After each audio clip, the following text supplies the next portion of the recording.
when they're not playing, like what happens sometimes at other clubs. Japs just said if he gets time. That's always the big question, isn't it, at Chelsea, if you're Chelsea manager? It's the same at any club these days, I think. Getting time is the biggest problem. Look, I think today it's shown that Potter got his team wrong.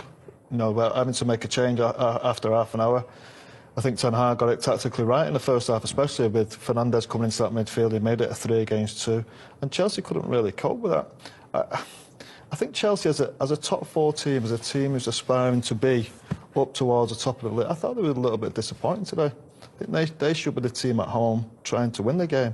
And I never really felt uncomfortable. I never felt like Chelsea were creating chances. I never felt like they were going to score. So you probably got et up in a bit of a tactical battle and really forgot about doing the things that win games of football, which is, you know, obviously creating chances, scoring goals. I think he worried about everything else rather than that. And as a United fan, I was more than happy with United. I thought more than deserved to win the game. And I just never felt like it was in trouble. I thought Ten Hag got everything right. Other than the subs, I wasn't mad keen on the subs. I think Fred come into the game didn't really have an effect on the game, and I think it ruined Fernandes as well. McTominay obviously come on and sub, and within 4 minutes, was it, he gave the penalty away. And you've got to learn with stuff. In a day of VAR, you cannot touch him anymore. You know, the years gone by when we could have done it in Italy. You know what it was like in Italy. You know, you could never move. There was people grabbing you.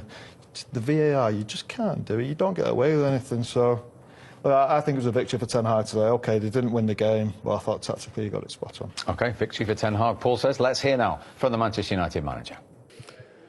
Oh, yeah, I think it was a good game, brilliant game. 2 teams who I think are close together.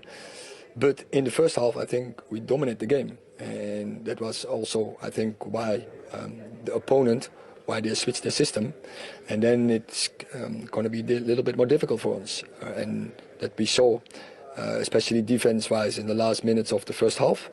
But before that, we already, I think, we had to get up. Good chances, Rashford twice. Anthony, one-on-ones even with the keeper. So in this moment you have to use your chances. The second half, I think it was equal. It was a battle between 2 games or same height. And yeah, in the end, I think then a point that is, I think, justified.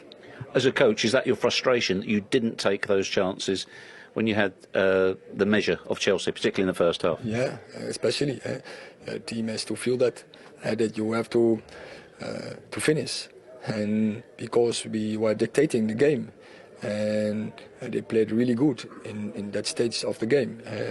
Defense, but offense, we find the free man in the midfield. We created good chances, and then you have to use them. When you made your substitutions in the second half, what were you looking to affect? Now, first of all, it was the 4th game in 10 days, and then you see the one or the other. It's getting they get fatigue, and either in the head or physical, and then you bring freshness in. And already we make the transfer from in the second half, straight after the second half, we adapt to the system from them, and I think we did it well. Defense, offense, we were not that good on the ball in the second half. We had to bring more switches in.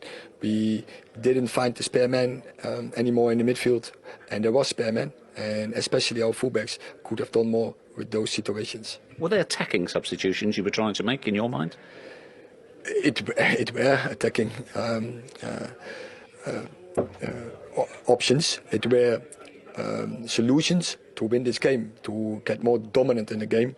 By the first, when we brought in Fred, there was, I think, to bring out Bruno, to get him between the lines, and hopefully then we create spaces behind, and then we made also with Scott and with Anthony Elanga tightness of Marcus Rashford.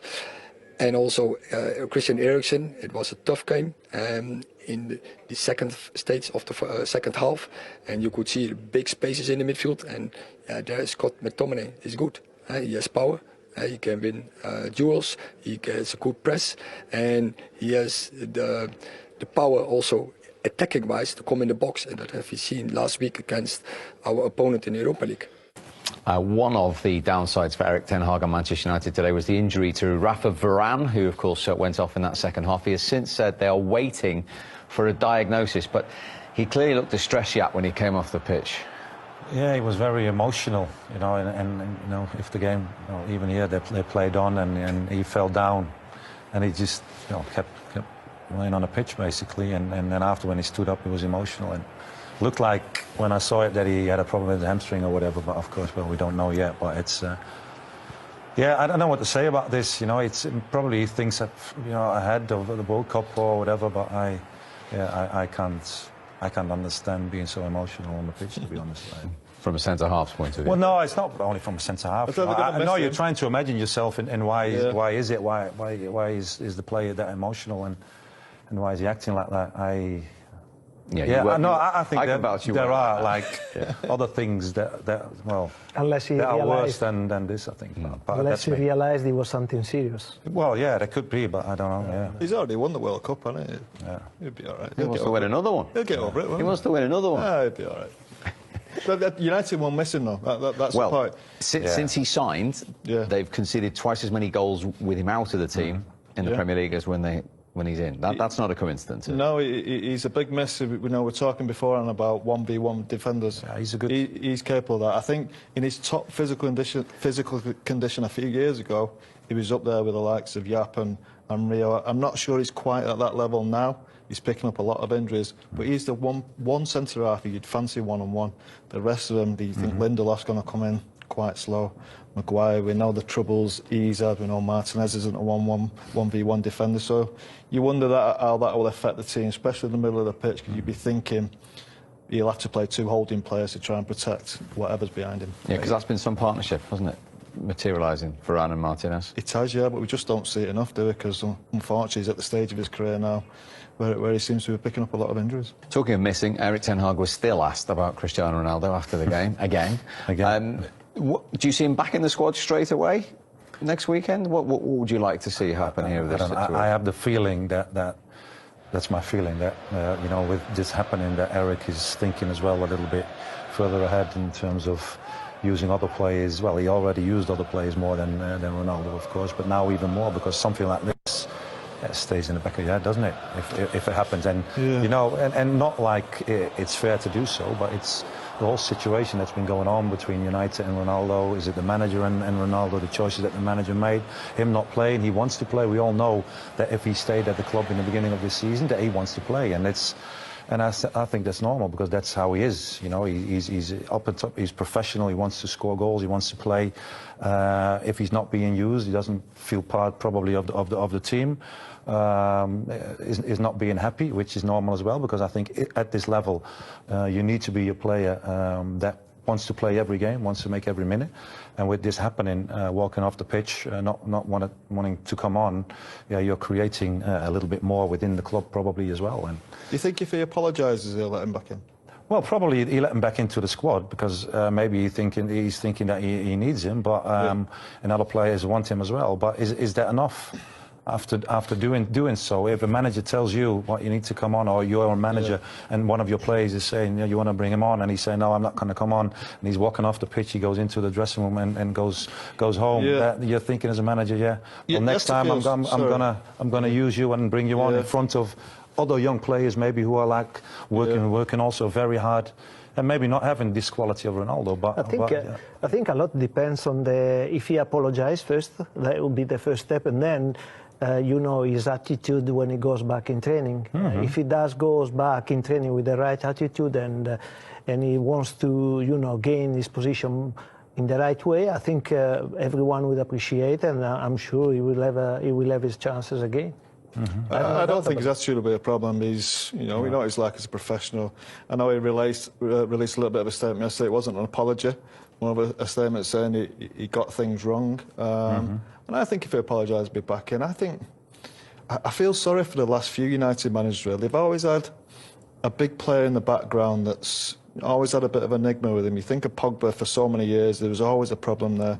He's come in now, he's got the problem of Ronaldo always in the background, and it's distracting from his team and what he wants to do. The big problem he also has, he's still United's best finisher. So at times he's going to have to play. You think if he's coming on that game today, last 20 minutes, and they're getting the ball in the box, small pitch at Chelsea, I think could suit him. There wouldn't be as much running to get around the pitch. He will still be handed for them to get points. And there's Europa League as well, where he wants to rest players, he wants to rest Marcus Rashford, he won't want him to play every game. And that's ideal for Cristiano. Whether Cristiano settles for that role, he's got no choice. If he wants to play for United and have a part or a role in United, as Jaap said, at the start of the season, this role should have been defined, and then it was up to Cristiano whether he stayed or went.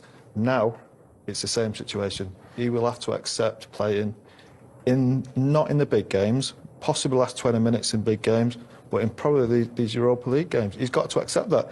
At 37, 38 years of age, a lot of us would accept it. He won't. He believes he should be playing. How difficult is that when you've been such a good player to do what Paul's saying, Gianfranco? I mean, I know you were a substitute and used a handful of times, shall we say it, at Chelsea. Well, it's not easy because obviously when you are a big, such a big player, don't forget we are talking about one of the best players ever, one of the best strikers ever. So, and the reason why he's one of the best strikers ever is because also his personality, his character, the way he handles things, the way he takes things.